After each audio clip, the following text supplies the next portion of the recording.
मित्रहो, आता लोकांची अशी धारणा झाली आहे की वारकरी म्हणजे देवभोळा माणूस, पंढरपूरच्या वारी करणारा माणूस, एकादशीचा उपवास करणारा आणि विठ्ठलाचे नामस्मरण करणारा शांतताप्रिय भक्त माणूस. परंतु मित्रहो, वारकरी पंथ उद्याला आला तो केवळ भक्तिमार्गाचा प्रचार प्रसार करण्यासाठी नसून वारकरी पंथ हा सामाजिक क्रांतियुद्धाचा एक भाग म्हणून हा पंथ उद्यास आलेला होता. मित्रहो, वारकरी पंथ स्थापन झाला तो सामाजिक विषमता मोडीत काढण्यासाठी आणि सामाजिक समतेची पुनर्स्थापना करण्यासाठी. परंतु मित्रहो, शाळा कॉलेज यातील पाठ्यपुस्तकांमधून विद्यार्थ्यांच्या मनात खोटा इतिहास भरविला गेला. काय तर म्हणे इथे अनादी काळापासून चातुर्वर्ण समाज व्यवस्था असलेला वैदिक धर्म अस्तित्वात होता.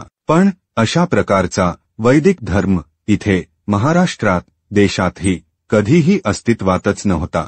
हेच खरे आहे. मित्रहो, सर्वच लेखक ब्राह्मणी धर्मालाच वैदिक धर्म असे म्हणतात. म्हणून मी इथे ब्राह्मणी धर्म या शब्दाऐवजी वैदिक धर्म हा शब्द वापरत आहे. मित्रहो, 4 वर्णाचा भेद असलेल्या धर्माचा जोरदार प्रचार ईसापूर्व 2ऱ्या शतकातील ब्राह्मणी राजवटीपासून सुरू झाला. परंतु संपूर्ण भारतात कधीही 4 वर्णाचा धर्म स्थापन होऊ शकला नाही. हे प्राचीन भारताचा अभ्यास केल्यास आपल्या लक्षात येते. मित्रहो, 4 वर्णाच्या नावाखाली द्विवर्णाचा प्रचार प्रसार ब्राह्मण करत राहिले, पण ते यशस्वी झाले नाही. मित्रहो, हे द्विवर्ण म्हणजे ब्राह्मण आणि शूद्र. परंतु मित्रहो, संपूर्ण भारतात एकाच वेळी 4 वर्ण असलेला समाज कधीच अस्तित्वात नव्हता.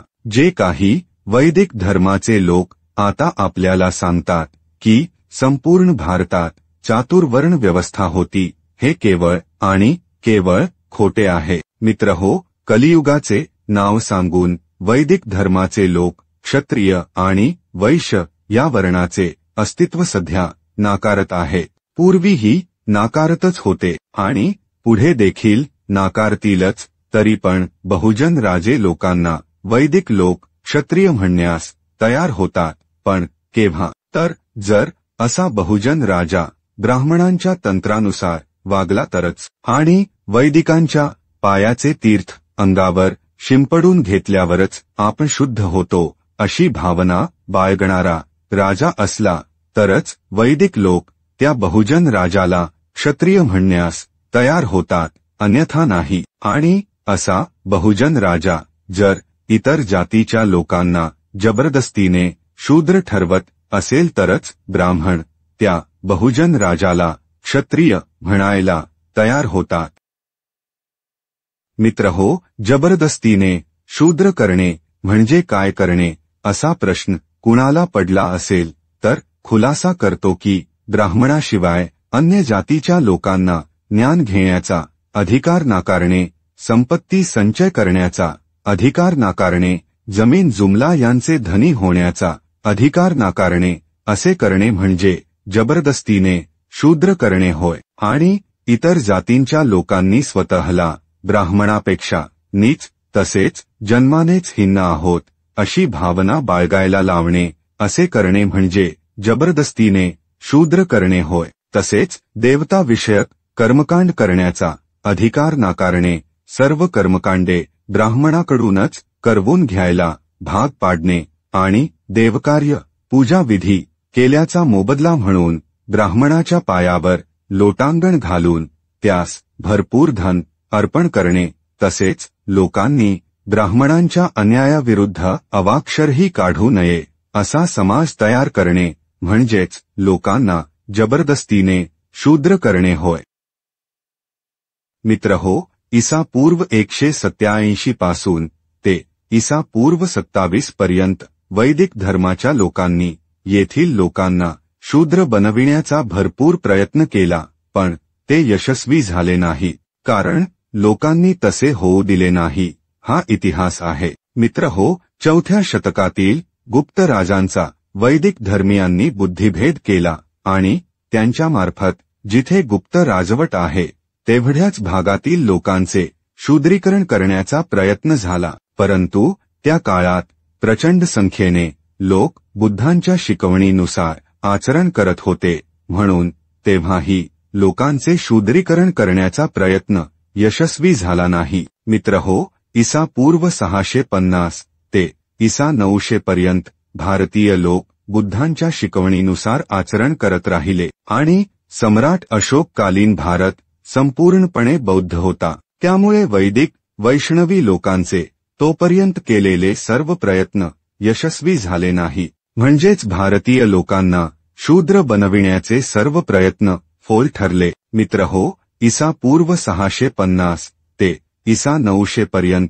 भारतीय लोक बुद्धांच्या शिकवणीनुसार आचरण करत राहिले आणि सम्राट अशोककालीन भारत संपूर्णपणे बौद्ध होता. त्यामुळे वैदिक वैष्णवी लोकांचे तोपर्यंत केलेले सर्व प्रयत्न यशस्वी झाले नाही. म्हणजेच भारतीय लोकांना शूद्र बनविण्याचे सर्व प्रयत्न फोल ठरले. मित्रहो, वर्णभेदी वैदिक धर्म स्थापन करण्याला बौद्धांचा अडसर होत आहे हे लक्षात येताच येथील लहान मोठ्या बहुजन राजांना क्षत्रिय बनविण्याचे वैदिकांचे प्रयत्न सुरू झाले आणि अशा वैदिकांच्या नादी लागून जे लहान मोठे बहुजन राजे नवक्षत्रिय झाले, त्यांच्या मदतीने वैदिक लोकांनी भारतातील बौद्ध राजवटींवर कुरघोड्या करणे सुरू केले, आक्रमणे करण्यास सुरू केले. या दरम्यान 7व्या शतकादरम्यान सम्राट हर्षवर्धन या बौद्ध सम्राटाचे शासन अस्तित्वात आले. वर्धन घराणे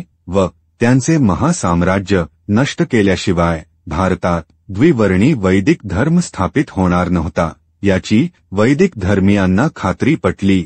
म्हणून बंगालपासून सिंधपर्यंत जे काही लहान मोठे नवक्षत्रिय राजे झाले होते, त्यांचा वैदिक धर्मीयांनी वापर करून वर्धन घराण्यातील बौद्ध राजांचे खून केले गेले. मित्रहो, सम्राट हर्षवर्धनाचा घातपात करून चच नामक वैदिक धर्मीय या व्यक्तीने सम्राट हर्षवर्धन यांचा विश्वासघाताने खून करण्यात पुढाकार घेतला होता.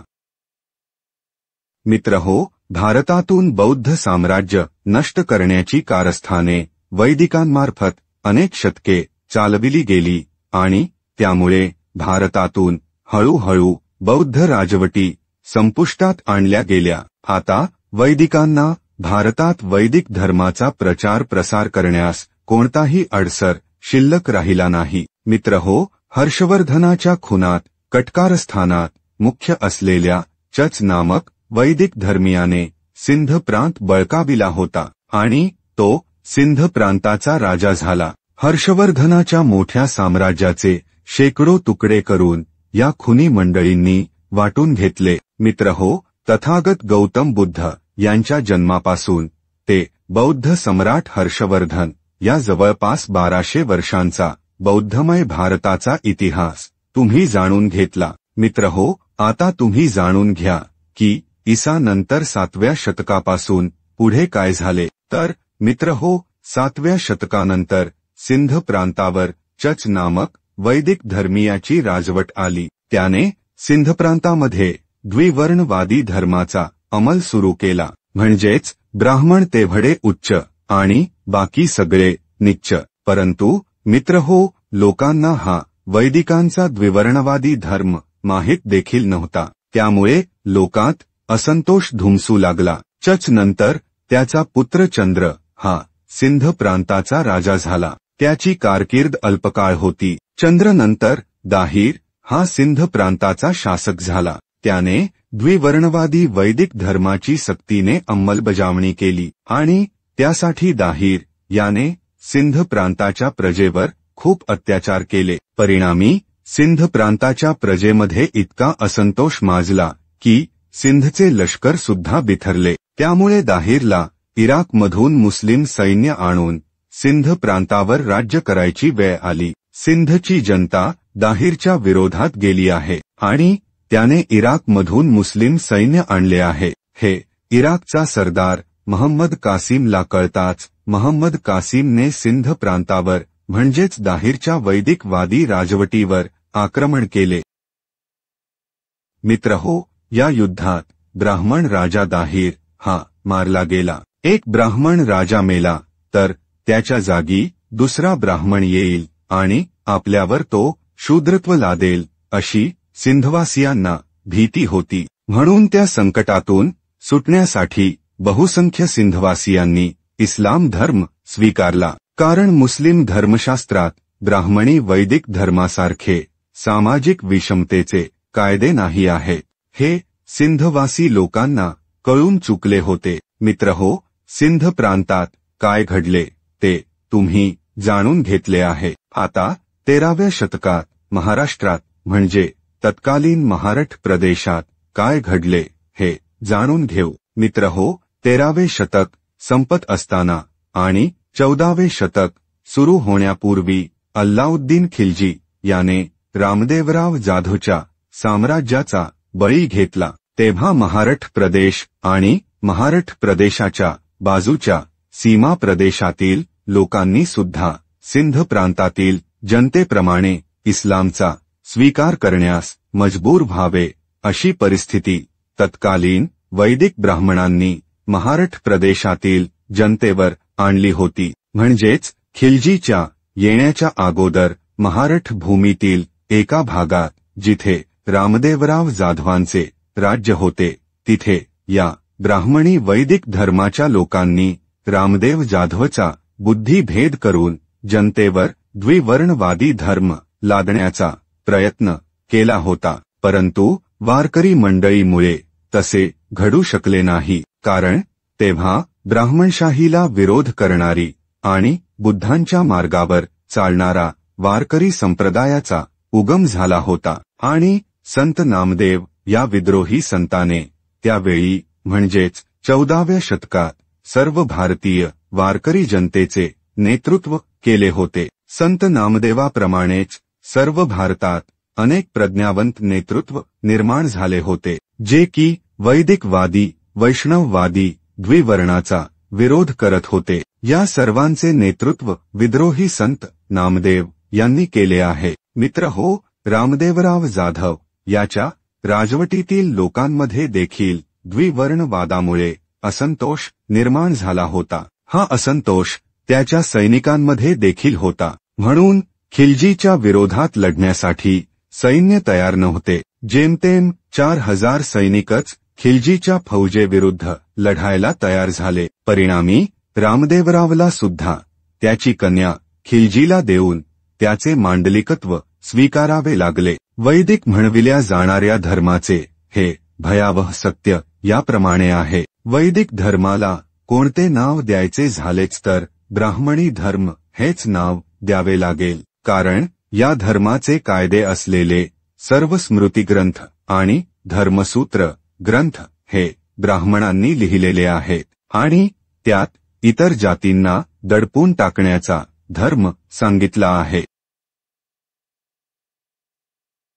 मित्रहो, ब्राह्मणांनी जर त्यांच्याद्वारे निर्माण केलेल्या धर्माला ब्राह्मण धर्म असे नाव दिले असते तर तो धर्म इतरांनी कधीच स्वीकारला नसता. म्हणून या ब्राह्मणाद्वारे निर्माण केलेल्या द्विवर्णवादी धर्माला वैदिक धर्म असे नाव दिले गेले आहे. अर्थात वैदिक धर्म हे या धर्माचे खरे नाव नाहीये, तर ब्राह्मण धर्म हेच या वर्णभेदी वैदिक धर्माचे खरे नाव आहे. मित्रहो, हे जर तुम्हाला समजले नाही तर एवढेच लक्षात ठेवा की वैदिक धर्म हे एक फसवे नाव आहे आणि वैदिक धर्म या फसव्या नावाखाली ब्राह्मण धर्माचाच प्रचार प्रसार होत आहे. मित्रहो, आता आपणास हे सांगणे जरुरीचे आहे की महाराष्ट्रात वर्णाश्रम धर्माचा शिरकाव कसा झाला. मित्रहो, रामदेवराव जाधवांचा आजोबा सिंधन याने छोट्या राज्याचे महासाम्राज्य बनविल्यानंतर ब्राह्मणांनी सिंधन याच्यासोबत संधान बांधण्याचा प्रयत्न केला आणि ब्राह्मणांनी त्याच्या राज्यात वर्णवादी धर्म रुजविण्याचे प्रयत्न सुरू केले. परंतु सिंधन याने ब्राह्मणांकडे लक्ष दिले नाही आणि ब्राह्मणांच्या नादाला लागण्यापेक्षा त्याने साम्राज्य विस्ताराकडे लक्ष दिले. तरी सुद्धा त्याने सिंधन याने ब्राह्मणास असे वचन दिले होते की तो राज्यात वर्णाश्रम धर्माची स्थापना करेल. ईसा 1210 मध्ये ब्राह्मणांना भूदान दिलेल्या दानपत्रात हे वचन नमूद आहे. सिंधनच्या नंतर त्याचा पुत्र कन्हर राजा झाला. नंतर कन्हरचा पुत्र महादेव हा राजा झाला. महादेवचा भाऊ रामदेवराव हा होता. महादेवच्या नंतर त्याचा पुत्र अमनदेव हा राजा झाला. अमनदेवाचा खून रामदेवराव याने केला. रामदेवराव हा अमनदेवाचा चुलता होता. महादेवचा भाऊ होता. मित्रहो, महादेव याने ब्राह्मणांना मोठ्या पदावर ठेवले होते. रामदेवराव सोबत महादेवच्या ब्राह्मणांनी गुप्त संधान बांधले आणि महादेवच्या पुत्राचा म्हणजेच अमनदेवाचा खून रामदेवरावाने विश्वासघाताने केला. अशा प्रकारे रामदेवराव हा त्या अमनदेवाच्या राजवटीचा राजा झाला होता. मित्रहो, राजा अमनदेवाच्या काळात ज्या घटना घडल्या त्यावरून असे दिसते की रामदेवाने वर्णभेदी धर्म स्थापन करावा आणि त्याच्या बदल्यात अमनदेवाच्या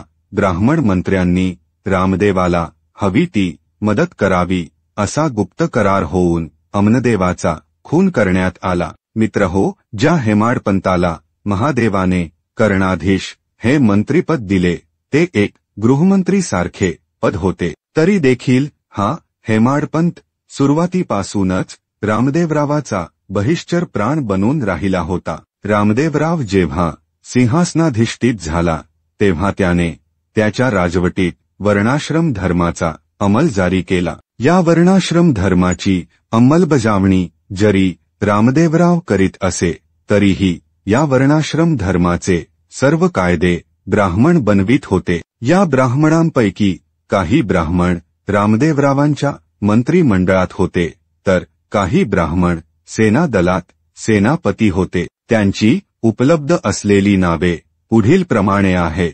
पहिला हेमाडपंत, दुसरा पुरुषोत्तम नायक भट, तिसरा देवराज, चौथा गणपती देवरस, पाचवा तोरगले देवरस, सहावा तिप्परस, सातवा बिट्टूरस, आठवा बीचीदेव, नववा सारंगधर, दहावा लक्ष्मीधर आणि अकरावा बोपदेव. मित्रहो, इतिहासाच्या विद्यार्थ्यांपुढे हा सगळा ब्राह्मण कंपू ठेवला जात नाही. एकटा हेमाडपंत ठेवला जातो, तो सुद्धा त्याची इमारत बांधणीच्या शैलीचे गोडवे गाण्यासाठी आणि त्याच्या मोडी लिपीचे गोडवे गाण्यासाठी. मित्रहो, हेमाडपंत हा गोडवे गाण्याच्या लायकीचा नव्हता तर तो बहुजनांचा कट्टर द्वेष्टा होता. शिवाय तो मित्राचा सुद्धा विश्वासघात करायला मागे पुढे बघत नसे. अल्लाउद्दीन खिलजीला तो फितूर झाल्याची देखील माहिती मिळत आहे. मित्रहो, हा जो काही ब्राह्मण कंपू ब्राह्मण मंडळ सांगितले आहे त्याला विरोध करणारे संत नामदेवासारखे विद्रोही वारकरी संत उद्याला आले होते. परंतु आज हे संत निरुपद्रवी आणि विठ्ठलाचेच भक्त होते अशी चुकीची धारणा निर्माण झाली आहे. मित्रहो, हे विद्रोही संत कोण होते?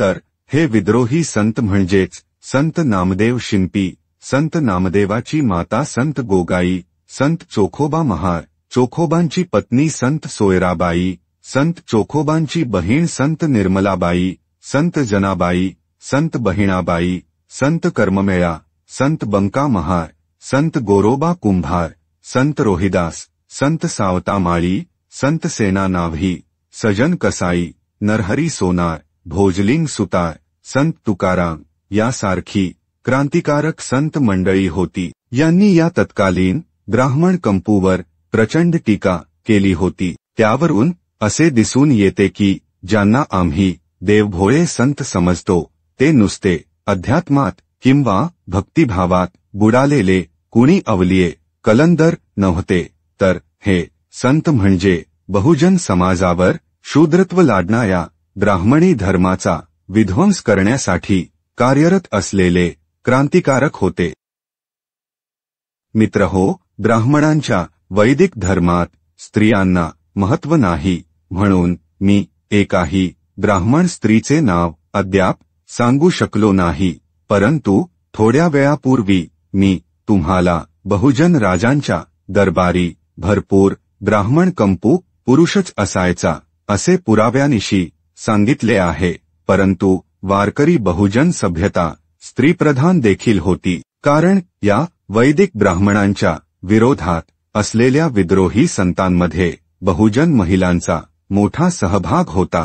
हे संत जनाबाईचे नाव घेताना स्पष्टच होते. मित्रहो, संत चोखोबाचा विटाळ होतो असे म्हणणाऱ्या हेमाडपंथावर संत जनाबाईने कठोर टीका केली आहे. संत जनाबाई शिवाय संत चोखोबाची पत्नी सोयराबाई ही देखील विद्रोही संत वारकरी आहे आणि संत चोखोबांची बहीण निर्मलाबाई ही देखील विद्रोही संत वारकरी आहे.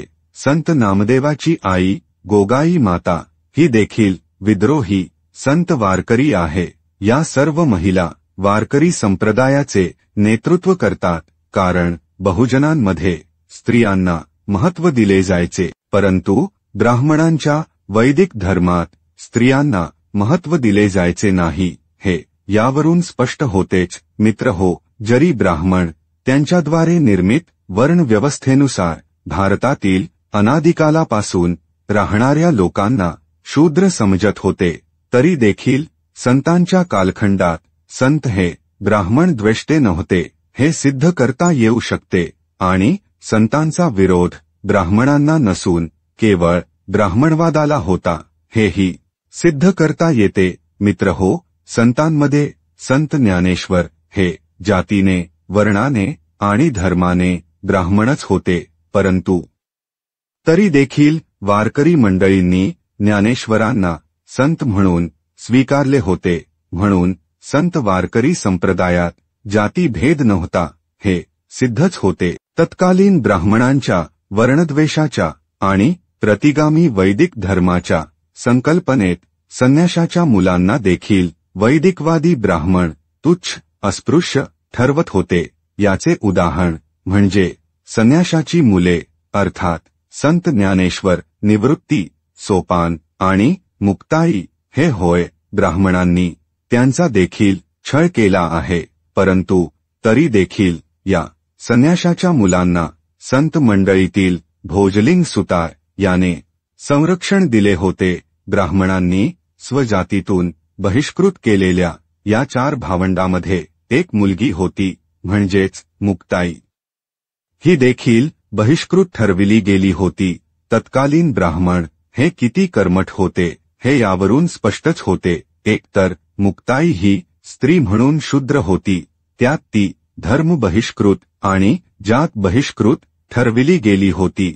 याचा अर्थ वारकरी संप्रदायाचा धर्म हा वैदिकांच्या धर्माच्या विरोधातच होता हेच सिद्ध होते. म्हणजेच ब्राह्मणी वैदिक धर्म आणि वारकरी धर्म हे एक नसून 2 भिन्न धर्म असल्याचे आणि परस्पर विरोधी धर्म असल्याचेच सिद्ध होते.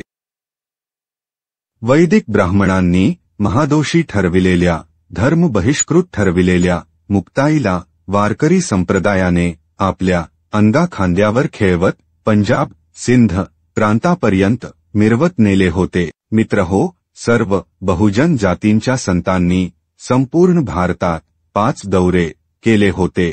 संतांच्या यात्रा या देवदर्शन करण्यासाठी नसून संपूर्ण भारतातील बहुजनांना एकत्र करण्यासाठी होत्या आणि या यात्रा ब्राह्मणांचा खोटा वैदिक धर्म याच्या विरोधात होत्या. वारकरींच्या या भारतभर यात्रामुळे बहुजनांनी ब्राह्मणी वैदिक धर्म जुगारून दिला होता. ही या यात्रांची उपलब्धी आहे, यश आहे, परंतु या दौऱ्यांना वैदिकवादी लोक तीर्थयात्रा असे फसवे नाव वापरतात. कारण या वैदिकवादी ब्राह्मण मंडळींना संतांच्या क्रांतीचे दैवतीकरण करायचे आहे. क्रांतिकारक संतांचे खरे कार्य सामान्य बहुजन जनतेपुढे आणू द्यायचे नाही. यासाठी तत्कालीन वैदिकवादी ब्राह्मण मंडळींनी आटोकाट प्रयत्न केलेले आहे. संतांच्या वैदिकांविरुद्धच्या लढ्याला भ्रष्ट करण्यासाठी काही ब्राह्मण मंडळींनी संतांच्या वारकरी संप्रदायात घुसखोरी केली होती, असे काही बहुजन इतिहास संशोधकांचे मत आहे. त्यांच्या मतानुसार परिसा भागवत हा ब्राह्मण आणि एकनाथ हा ब्राह्मण वारकरी संप्रदायातले घुसखोरच होते, कारण परिसा भागवत हा वारकरी संप्रदायांच्या अनुयायांना ब्राह्मणी धर्मग्रंथांचे महत्त्व पटवून देत असे, कारण त्याला मूळचा गैरब्राह्मणी वारकरी धर्म भ्रष्ट करायचा होता. त्याला बहुजनांचा वारकरी संप्रदाय भ्रष्ट करायचा होता. त्यासाठी त्याने संत ज्ञानदेवांच्या समाधीचे अभंग संत नामदेवाच्या नावाने लिहिले असे बहुजन इतिहासकारांचे मत आहे. परंतु इतर बहुजन इतिहास अभ्यासकांचे असे म्हणणे आहे की एका जनार्दन म्हणजेच एकनाथ आणि रामा जनार्दन आणि ज्ञी जनार्दन या तिघा गुरुबंधूंनी नामदेवाच्या नावावर ज्ञानेश्वरांच्या समाधीचे खोटे अभंग रचिले आहेत आणि प्रत्येक अभंगात परिसा भागवत याचा उल्लेख केला आहे. त्यामार्फत या घुसखोरांना संत शिरोमणी नामदेव यांच्या मूळ साहित्यात वैदिकवादी घुसखोरी करून संत नामदेवाच्या मूळ साहित्याची दिशाच बदलायची आहे. हे संत नामदेवाविरुद्ध झालेले वैदिकांचे कटकारस्थान आहे. एकनाथांचे भागवत प्रेम त्यांच्या एकनाथी भागवत या ग्रंथामुळे सर्व वारकऱ्यांना ज्ञात आहे. मित्रहो, एकनाथ आणि तुलसीदास हे तत्कालीन समकालीन समवयस्क आहे. ही जोडगोळी कट्टर ब्राह्मणाभिमानी होती. उत्तर भारतात संत नामदेव आणि संत कबीर यांचा प्रचंड प्रभाव होता. तो प्रभाव कमी करण्याचे प्रयत्न तुलसीदास याने केलेले आहेत. संतांच्या अभंगांना शह देण्यासाठी आणि भोळ्या भक्तांना आकर्षित करण्यासाठी तुलसीदासाने कपोलकल्पित रामचरित मानस हे महाकाव्य लिहिले. त्याच वेळी तुलसीदासांच्या काशीत बसून एकनाथाने भावार्थ रामायण लिहिले. ते कशासाठी? याचा विठ्ठल भक्त वारकऱ्यांनी काय तो अर्थ समजून घ्यावा. मित्रहो, संतांच्या वारकरी धर्माचे साहित्य ग्रंथ म्हणजे संतांचे क्रांतिकारी अभंग होय. संतांनी महाकाव्य लिहिले नाही, कारण त्यांचा तो धर्म नव्हता. परंतु या विरुद्ध एकनाथाने आणि तुलसीदासाने संतांच्या शिकवणीची दिशा बदलण्यासाठी भावार्थ रामायण आणि रामचरित मानस सारखे कपोलकल्पित दैवीकरणवादी साहित्य लिहून संतांची मूळ क्रांती संपुष्टात आणण्याचे प्रयत्न केले. परंतु संतांची क्रांती नष्ट होऊ शकली नाही. यावरून देखील असे सिद्ध होते की संतांचा वारकरी धर्म आणि ब्राह्मणांचा वैदिक धर्म हे परस्पर विरोधी दोन भिन्न धर्म आहेत. मित्रहो, विका राजवाडे यांच्यासारख्या ब्राह्मणाभिमानी लेखकाला सुद्धा म्हणावे लागले की शंकराचार्य वगैरे सारख्या सनातन वैदिक धर्माविरुद्ध करण्यात आलेली धर्मक्रांती म्हणजे संतायांचा वारकरी धर्म होय. या विधानावरून हेच स्पष्ट होते की संतांचा लढा हा ब्राह्मणी वैदिक धर्माविरुद्धचा लढा आहे. मित्रहो, 13व्या शतकातील महाराष्ट्रात राजा रामदेवराव जाधव वर्णवादी ब्राह्मणांच्या नादी लागून तत्कालीन संतांचा द्वेष करत होता. हे इतिहासाचे संशोधन केल्यास लक्षात येते. रामदेवरावच्या काळातील संत म्हणजे विद्रोही संत नामदेव शिंपी व नामदेवांच्या कुटुंबातील 14 व्यक्ती, तसेच संत जनाबाई, संत चोखामेळा आणि त्यांच्या कुटुंबातील 5 व्यक्ती, नंतर सेना न्हावी, गोरा कुंभार, सावतामाळी, मुकुंद आटेकरी हे होते. तसेच ब्राह्मणांनी जात बहिष्कृत केलेले संत ज्ञानेश्वर आणि त्याची भावंडे यांचे संरक्षण करणारा भोजलिंग सुतार अशी 20 ते 25 वारकरी नेतृत्व हे रामदेवरावांच्या शासन काळात महाराष्ट्रात होऊन गेले. इतकी प्रज्ञावान वारकरी मंडळी असून देखील ब्राह्मणांच्या नादी लागून त्याला शेवटी राज्य गमवावे लागले. इसा 1317 मध्ये मुबारक खिलजीने रामदेवरावांचे शासन नष्ट केले. या काळात ब्राह्मण राजाश्रय घेऊन वैदिक कर्मकांडे इत्यादी लोकांवर लादण्याचा प्रयत्न करत, तेव्हा विद्रोही वारकरी संत या कर्मकांडाचा प्रचंड विरोध करत राहिले होते. म्हणून तत्कालीन बहुजन समाजाने या वैदिक कर्मकांडाकडे पाठ फिरविली होती, कारण संतांच्या शिकवणीचे त्या काळी लोक प्रचंड पालन करीत होते. यात सर्वात मोठे योगदान संत नामदेवांचे होते. संत नामदेवांनी अति परिश्रमाने लोकांमध्ये वैदिक कर्मकांडाविरुद्ध प्रचंड जनजागृती केली होती. मित्रहो, यावरूनही हेच सिद्ध होते की महाराष्ट्रात वैदिक धर्माच्या विरोधात वारकरी संप्रदायाचा उगम झाला होता. संत नामदेवाने वारकरी आणि तत्कालीन बहुजन समाजाला दैववादापासून दूर नेऊन समानतेची शिकवण दिली होती आणि लोकांना ब्राह्मणी कर्मकांडापासून दूर ठेवले होते. मित्रहो, 13व्या शतकात संत नामदेवांनी संपूर्ण भारतात आणि तत्कालीन संपूर्ण महाराष्ट्रात लोकांचे वैदिक धर्माविरुद्ध निरंतर प्रबोधन केले होते. परिणामी तत्कालीन देवगिरी प्रांताचा नामधारी राजा रामदेवराव जाधव याच्या रयतेने त्याच्या विरुद्ध आणि वैदिक वर्णवादी धर्माविरुद्ध बंड पुकारले होते. हे बंड संत नामदेवांच्या कार्यकाळात झाले होते.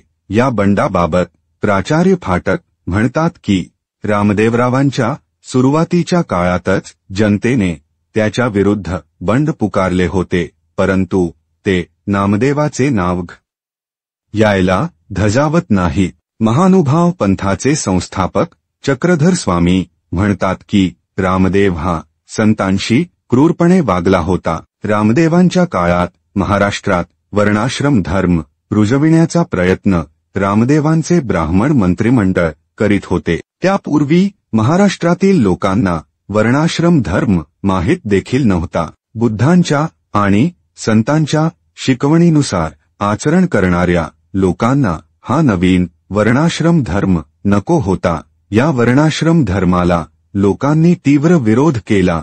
या विरोधाचे रूपांतर आंदोलनात झाले आणि हे आंदोलन प्रचंड भडकले होते.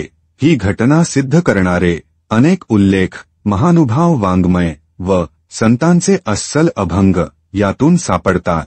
तत्कालीन लोकांवर संतांच्या शिकवणीचा जसा प्रभाव होता तसा बुद्धांच्या शिकवणीचा सुद्धा प्रचंड प्रभाव होता. रामदेवाची घोर चूक म्हणजे त्याने ब्राह्मणी कंपू मंत्रिमंडळात घेतला होता. त्याच्या मंत्रिमंडळात हेमाडपंत, पुरुषोत्तम भट, बीची देव, सारंगधर अशी अनेक वर्णाश्रम धर्मी मंडळी होती, परंतु त्याने तत्कालीन संत नामदेव, संत चोखोबा, संत सावतामाळी अशी संत मंडळी दूर लोटली. मित्रहो, आज रामदेवरावाचा उल्लेख देखील कोणी करत नाही. त्या काळातील धर्ममार्तंडांचा देखील कोणी उल्लेख करत नाही, परंतु 700 ते 800 वर्षांपूर्वी होऊन गेलेली वारकरी संत मंडळी आजही महाराष्ट्रातील लोकांसाठी स्मरणीय आणि वंदनीय आणि पूजनीय आहे. याचे कारण आपल्या संतांची शिकवण सनंतनो आहे. संतांनी बहुजनांना भक्तीचा मार्ग दाखविला नसून संतांनी बहुजनांना बुद्धाप्रमाणेच क्रांतीचा मार्ग दाखवला आणि कोट्यवधी लोकांनी हा क्रांतीमार्ग स्वीकारला देखील, कारण वारकरी धर्म हा खरा सनंतनो मार्ग आहे. सनंतनो या शब्दाचा अर्थ जीवन जगण्याचा बुद्धांनी सांगितलेला बुद्ध सत्य मार्ग हा होय. अंतिम सत्य मार्ग होय. ज्या संतांचा रामदेव आणि त्याच्या ब्राह्मण मंत्र्यांनी अधिक्षेप केला त्याच संतांना सर्व बहुजन समाजाने आपल्या डोक्यावर उचलून घेतले आहे. हीच क्रांतिकारक वारकरी मंडळींची सर्वात मोठी उपलब्धी आहे.